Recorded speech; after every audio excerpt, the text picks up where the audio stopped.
একবার রবীন্দ্রনাথ ও গান্ধীজি একসাথে বসে প্রাতরাশ করছিলেন। গান্ধীজি খাচ্ছিলেন রোজকারের মতো পরিচ এবং রবীন্দ্রনাথ গরম লুচি। গান্ধীজি বললেন, গুরুদেব, তুমি জানো না যে তুমি বিষ খাচ্ছ? উত্তরে রবীন্দ্রনাথ বললেন, বিষই হবে, তবে এর অ্যাকশন খুব ধীরে, কারণ আমি বিগত 60 বছর যাবৎ এই বিষই খাচ্ছি। রবীন্দ্রনাথ একবার এক ভদ্রলোককে বললেন, আপনাকে আমি দণ্ড দেব। ভদ্রলোক ভীষণ বিব্রত হয়ে বললেন, কেন গুরুদেব, আমি কি কোনো অপরাধ করেছি? রবীন্দ্রনাথ বললেন, গতকাল আপনার লাঠি মানে দণ্ডটি আমার বাসায় ফেলে গেছেন, এই নিন আপনার দণ্ড। একবার শরৎচন্দ্র একখানা টেলিগ্রাম পাঠালেন রবীন্দ্রনাথকে।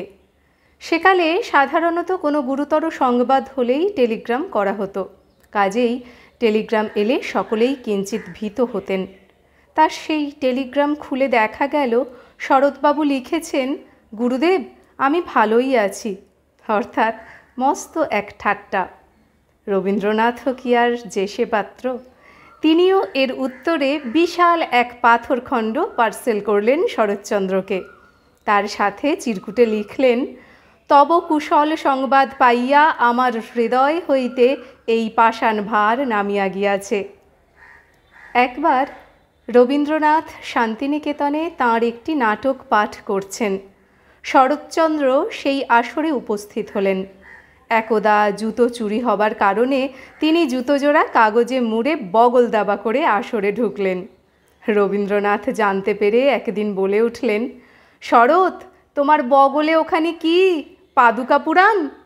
এ নিয়ে বিস্তর হাসাহাসি হয়েছিল। একবার দোল পূর্ণিমার দিনে নাট্যকার দ্বিজেন্দ্রলাল জামার পকেট থেকে আবির বের করে কবিগুরুকে রাঙিয়ে দিলেন। আবিরে রঞ্জিত রবীন্দ্রনাথ বলে উঠলেন, এতদিন জানতাম দ্বিজেনবাবু গান ও নাটক লিখে সকলের মনোরঞ্জন করে থাকেন, আজ দেখছি দেহরঞ্জনেও তিনি একজন ওস্তাদ। মরিস সাহেব ছিলেন শান্তিনিকেতনে ইংরেজি ও ফরাসি ভাষার অধ্যাপক। একদা তিনি তৎকালীন ছাত্র প্রমথনাথ বিশিকে বললেন, গুরুদেব চিনির ওপর একটি ভারী মিষ্টি গান লিখেছেন। তারপর গাইতে শুরু করলেন, আমি চিনি গো চিনি তোমারে, ও গো বিদেশিনী। প্রমথনাথ জিজ্ঞেস করলেন, চিনির ওপর এই ব্যাখ্যা আপনি কোথায় পেলেন? উত্তরে মরিস সাহেব জানালেন, কেন, স্বয়ং গুরুদেবই আমায় বলেছেন এ কথা। রবীন্দ্রনাথ একদিন বিকেলে ছেলে মেয়েদের নিয়ে নৃত্যনাট্যের রিহার্সাল করাচ্ছেন।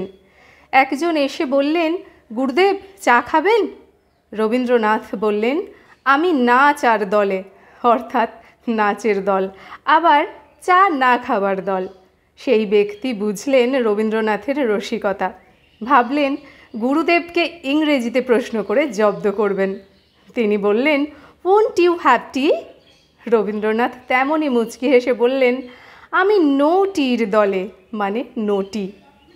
সাহিত্যিক বনফুল তথা শ্রী বলাই চাঁদের এক ভাই অধ্যয়নের জন্য শান্তিনিকেতনে পৌঁছে কার কাছে শুনলেন গুরুদেব কানে একটু কম শোনেন। দেখা করতে গেলে রবীন্দ্রনাথ বললেন, তুমি কি বলাইয়ের ভাই কানাই নাকি? তখন বনফুলের ভাই চেঁচিয়ে জবাব দিলেন, আজ্ঞে না, আমি অরবিন্দ। রবীন্দ্রনাথ তখন হেসে উঠে বললেন, না, কানাই নয়, এ যে দেখছি একেবারে সানাই। জীবনের শেষ দিকে রবীন্দ্রনাথ একটু সামনে ঝুঁকে উপুর হয়ে লিখতেন। তা দেখে এক শুভাকাঙ্ক্ষী বললেন, গুরুদেব, আপনার নিশ্চয়ই ওভাবে লিখতে কষ্ট হচ্ছে, একখানা চেয়ারে হেলান দিয়ে তো আয়েশ করে লিখতে পারেন। চুপচাপ কিছুক্ষণ তাকিয়ে রবীন্দ্রনাথ বললেন, তা তো পারি, তবে কি জানো, উপুর হয়ে না লিখলে কি আর লেখা বেরোয়? পাত্রের জল কমে তলায় এসে ঠেকলে একটু উপুর তো করতেই হয়। ধন্যবাদ।